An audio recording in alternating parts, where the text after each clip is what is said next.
buenos días, tardes o noches, depende de la hora en que nos sintonices. Queridos hermanos en Cristo, sean bienvenidos una vez más a una nueva entrega de contenido que hacemos aquí en tu canal Jesús Nazareno 2020. Gracias por acompañarnos y permitirnos estar con ustedes una vez más, llegar a tu corazón donde quiera que te encuentres. Estamos felices de compartir contigo los mensajes de la iglesia y reflexiones que te harán crecer más como católico. Hace unos días subí al canal de Jesús Nazareno 2020, te invito a que te suscribas, dicho sea de paso, un contenido muy importante hablando de la confesión. Hicimos una reflexión humildemente sobre lo que es la confesión en términos coloquiales, en términos que se entienda, sin entrar en tanto tecnicismo. Obviamente que este video son para católicos. Entiendo que quizás un protestante, agnóstico o un ateo o de otras religiones, maometano, budista, quién sé yo, no van a entenderle no van a hallarle sentido a este video, no van a entender el contexto. Sin embargo, los católicos lo van a entender rápido, ¿verdad? Bueno, hace unos días hicimos un video donde hablábamos ni más ni menos que de la confesión e invitábamos a que se confesaran independientemente de que el sacerdote diga o sea como sea. Hablábamos del Papa Francisco, donde mencionábamos que él decía que eran delincuentes los sacerdotes que no daban la absolución, y decíamos que el sacerdote era juez y maestro, perdón, juez y médico, de tal manera que podía negar la absolución si él no la miraba conveniente hasta que el alma se arrepintiera, y también la podía dar. Hablábamos también del tipo de sacerdotes, de que si el sacerdote no te dice nada, no te hace ninguna reflexión, ninguna corrección, tú te confesaras. Y hablábamos también del sacerdote que se toma el tiempo para llamarte la atención, para corregirte, como dice juez y médico. Y decíamos bien claro que en ese momento de la confesión, el sacerdote es Cristo mismo, el alter Cristo, de tal manera que tiene potestad para perdonarte o para no perdonarte los pecados de acuerdo a su juicio. Invitábamos a que te confesaras y a que participaras de este sacramento que era válido para tu crecimiento espiritual. Debido a esto surgieron varias preguntas en redes sociales, como en Telegram, dicho sea de paso, ojalá nos visites por allá, en correo electrónico, sobre estas cuestiones de la confesión. Vamos a recordar un poquito este video. Te invito a que vayas a verlo. Si no has ido a verlo, está en el canal, pero vamos a recordar un poquito de lo que trató. No vamos a entrar en definiciones técnicas o que te aburran mucho. Vamos a ser lo más breve posible. Confesión es cuando tú vas y reconoces tus pecados frente a un sacerdote, un sacramento que está para que tú limpies tu alma y empieces de una forma u otra a preparar tu alma, perdón, en el camino de la perfección. Esa es la confesión. Reconocerte pecador, reconocer tus pecados frente a un sacerdote que hace la función o hace lo que Dios, hace, representa a Cristo, que es médico y juez. Eso fue lo que mostramos, así está en el video. Bueno, pues surgieron varias preguntas y una de las más importantes o la más común es sobre el pecado mortal. Parece que muchos católicos todavía no nos damos cuenta la gravedad de lo que es el pecado mortal. Parece que todavía no entendemos cómo va la cuestión. Quizás por eso no se valora la confesión, no se practica la confesión y mucho menos se aprecia la confesión. Me explico. Anteriormente, cuando los católicos teníamos, o los católicos de antes sabían que estaban en pecado mortal, su primera acción era buscar un sacerdote, correr a buscar un sacerdote. Si estaba en peligro de muerte, primero que el médico llegaba el sacerdote para confesarte, para que te diera la absolución, para que te perdonara tus pecados, porque el católico de antes sabía perfectamente lo que significa morir en pecado mortal. Una de las preguntas que yo voy a responder el día de hoy es muy simple, pero la tengo que decir y la tengo que decir clara y fuerte. Hay personas que dicen, a ver, hermano, bueno, la pregunta giró así. Si yo me acabo de confesar, o yo no hace mucho que me confesé, y muero en pecado mortal, ¿qué pasa conmigo? Parece ilógico, incoherente, pero así es la pregunta. Pues déjame decirte que solo se necesita un puro pecado mortal para que te condenes. No ocupas más. Solo un pecado mortal. Uno. Tú puedes llevar toda una vida santa, 80 años viviendo santamente, 100 años, 90, 70, los que tú quieras. Puedes llevar todos esos años viviendo santamente, honestamente, pulcramente, justamente, Y si en un momento de tu vida cometes un pecado mortal, con uno, y ese no se confiesa, te vas derechito al infierno. Esa es la gravedad del no confesarnos. Depende tu vida espiritual, tu vida futura, tu vida eterna, de la confesión. Si no te acercas a que te perdonen los pecados, mueres de pecado mortal, tristemente vamos al infierno.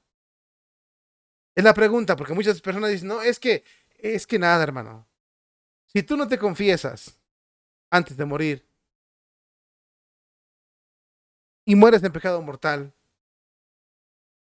es garantizada tu condenación. Sé que muchos sacerdotes en esos tiempos están diciendo que no. Incluso el Papa salió a decir que nos olvidemos del Dios juez, pero realmente eso no te sirve. Aquí te estoy hablando de lo que te sirve. Es tan terrible el pecado que te convierte en un monstruo, nos convierte en un monstruo, o nos convierte peor que animales.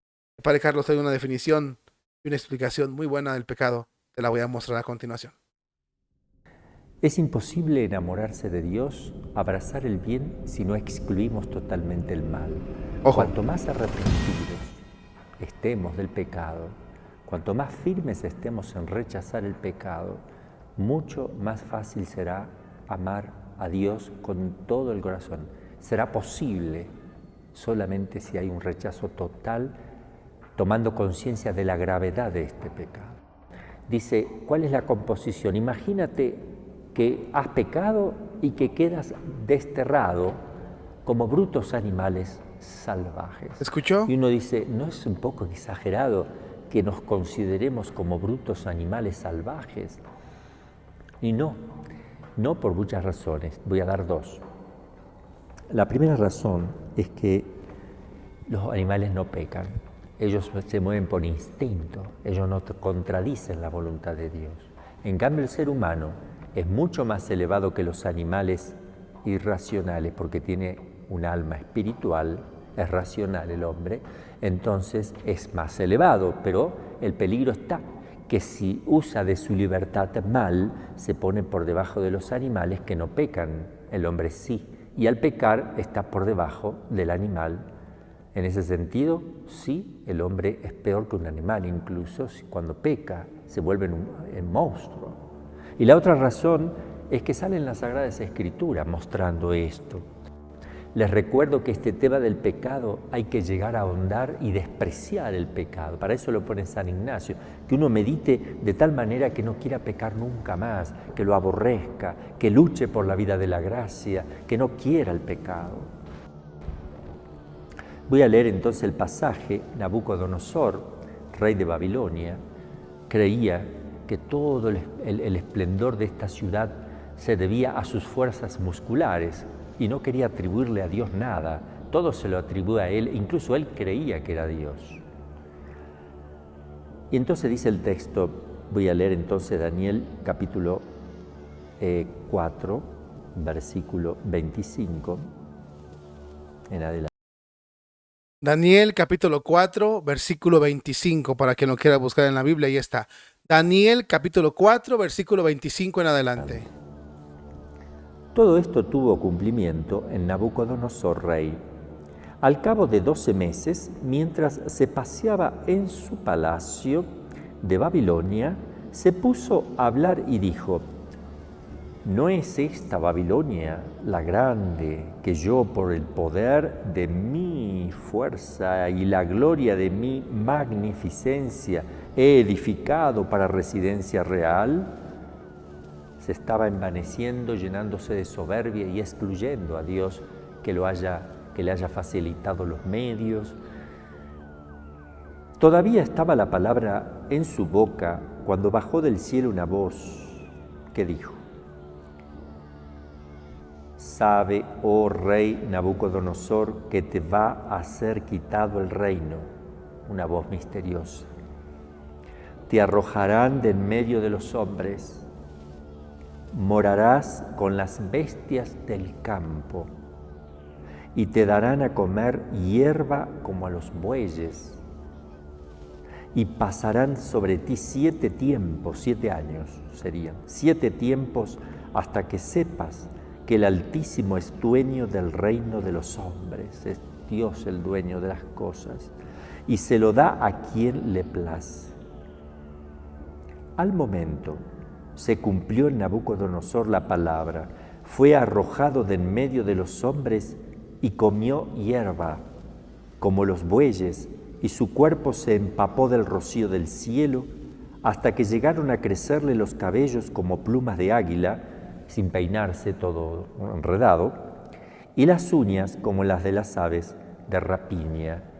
¿Qué había pasado con Nabucodonosor a partir de ahí? Enloqueció, quedó loco, lo echaron y como era incontenible, porque rompía y hacía de todo, lo expulsaron al campo y se perdió entre el monte.